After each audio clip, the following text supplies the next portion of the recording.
With a star facing serious charges and more, this is Wrestling Rambles, and you're watching the Wrestling Report.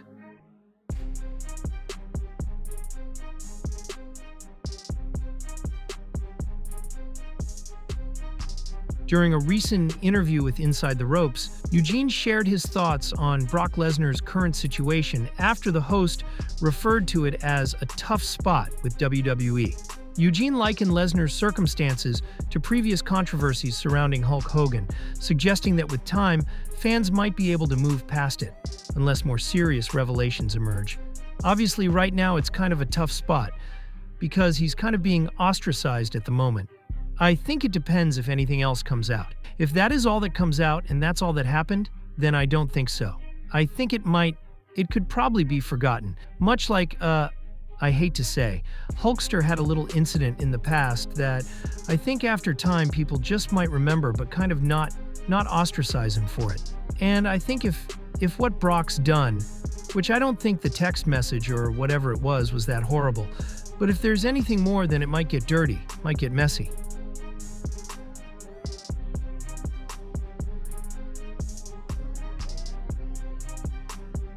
While appearing on Busted Open Radio, Jimmy Hart reflected on his longtime friendship with Hulk Hogan, joking that he's outlasted all of Hogan's marriages.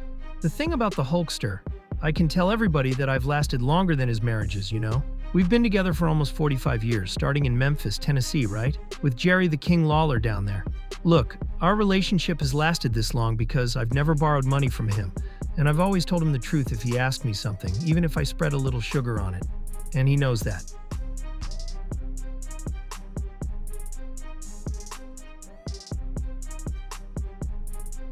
Former WWE star Ted DiBiase is slated to go on trial August 19th in the Southern District of Mississippi for his alleged involvement in a widespread welfare fraud scheme.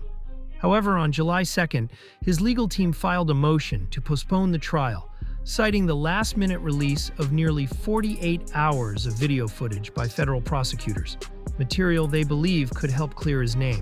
These 72 videos are directly exculpatory, the former WWE star's attorneys wrote in the motion.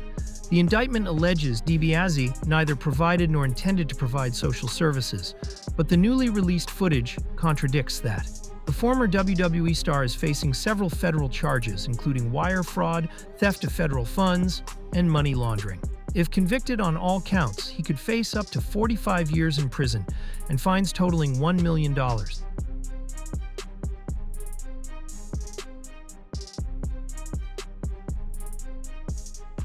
During an appearance on The Nikki and Bree Show, Alexa Bliss was asked whether her Royal Rumble return came on short notice, and when she got the call. She revealed that she was contacted around midnight the night before the event, but things weren't finalized until about 4 a.m. Just an hour later at 5 a.m. she received another call instructing her to be on a flight by 10 a.m. I got the call at like midnight the night before.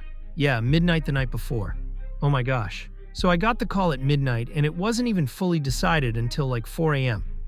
Then I get a call at 5 a.m., and they're like, all right, we need you on a plane by 10 a.m. I flew to Cincinnati because it wasn't in Indianapolis, so no one would see me. Got driven in, had to cover up, got snuck into a back room. There was hair and makeup waiting. I didn't even get there until 4 o'clock. You guys know how this stuff works, right?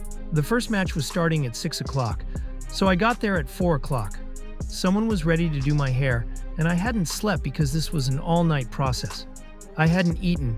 I was deliriously tired. I'm in my house at 3 a.m. on the phone trying not to wake up the baby because my gear is next to her closet. I'm looking through old gear like, all right, what still fits me? At 4 a.m. I told Ryan, hey, I think I'm going to the Rumble. And he's like, huh? I go, do you want to come? And he's like, I'm so tired. What? And I go, never mind. So I just got on a plane and went. No one knew I was there, not even the girls. They didn't know until I was in Gorilla. No one knew. No one.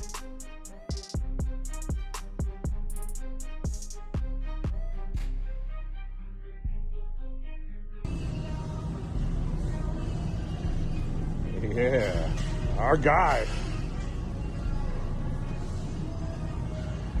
Nothing's holding me down, baby, nothing. Little blood, bleeding my whole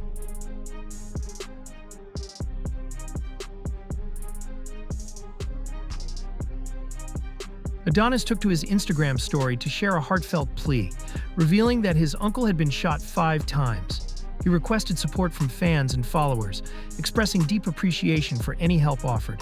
Along with the message, he posted a GoFundMe link saying, "My uncle was shot 5 times. If anyone would be kind enough to support, much appreciated." On Memorial Weekend 2025, Maurice, a beloved day laborer, fell victim to a violent crime while on his way to a construction job.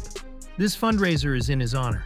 Maurice, a hardworking father, grandfather, uncle, brother, son, and friend, was shot 5 times during what should have been a routine for his independent business.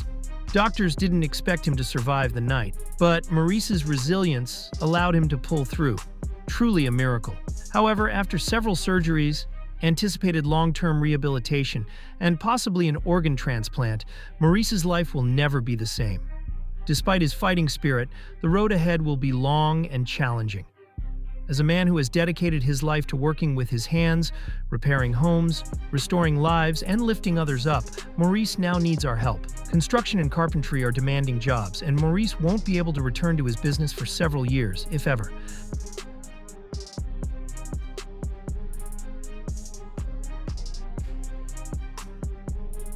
In his latest podcast episode, JR emphasized that he doesn't believe Punk deserves the backlash for shifting his stance on Saudi Arabia. It's overthought, and I know that Punk's heart is in the right place. He's controversial. That's why he's so fun to follow. Phil's a good friend of mine. I am a full-on supporter of his work, I really am. I still wish he was at AEW, quite frankly. He adds a lot to any presentation that he's involved in. So, I think we're overthinking it a little bit, quite honestly.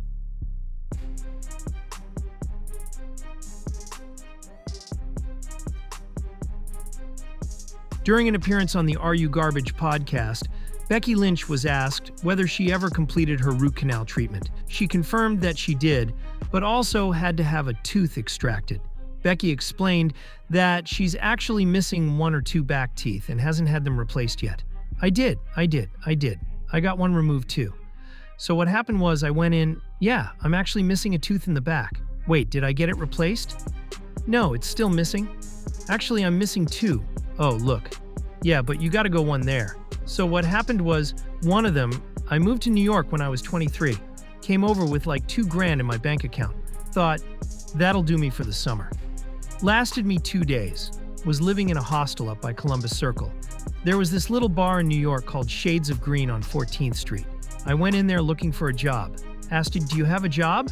They said no. I was like, ah. They go, well, do you want to stay and have a drink?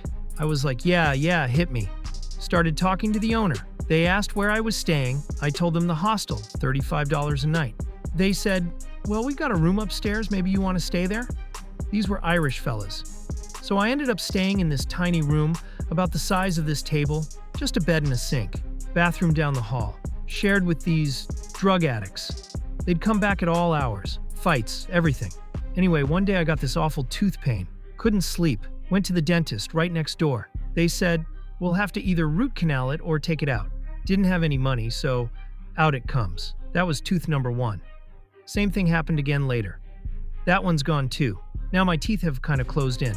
Then in Orlando, it all comes back to Orlando. I had this tooth pain on top. They thought it was coming from the bottom. They're like, root canal or yank it. Didn't have much money, so okay, yank it. Turns out it was actually from the top. Great. Didn't want to be missing 3 teeth, so then I finally got the root canal. Had to borrow money from my ma. Thank God she lent it to me. And right after that, my car blew up. This was like 4 months into moving over here. I was like, oh, the American dream. Now, I'm loving it. I still haven't gotten that tooth, though. I went to a place.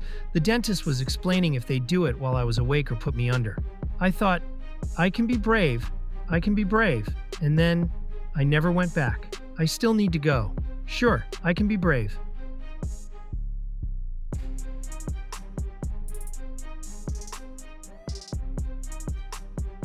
During his chat on the Marking Out podcast, the veteran star and former Hurt business leader gave candid advice to up-and-coming wrestlers, highlighting the need to excel in all facets of the industry. As the conversation touched on his long career and recent behind-the-scenes roles, MVP made it clear that enduring success in wrestling requires more than just talent inside the ring.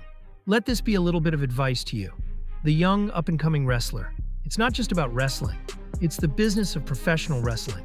If you want to be in the business, if you're just somebody that wants to practice the art, that's fine. But I would advise you to learn all aspects of the business. Wow, you're a great interim wrestler. But you should also learn about how to produce segments, how to direct segments, be aware of production.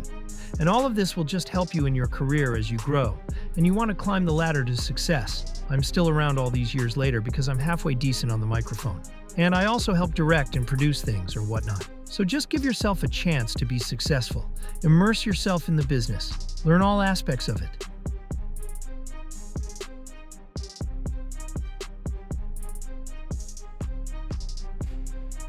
Jeff previously told fans he turned down a WWE Hall of Fame induction because he didn't want to be inducted without his brother Matt. Now, after Matt's recent interview on the Ariel Helwani show, we have clarity on why a joint induction was never offered.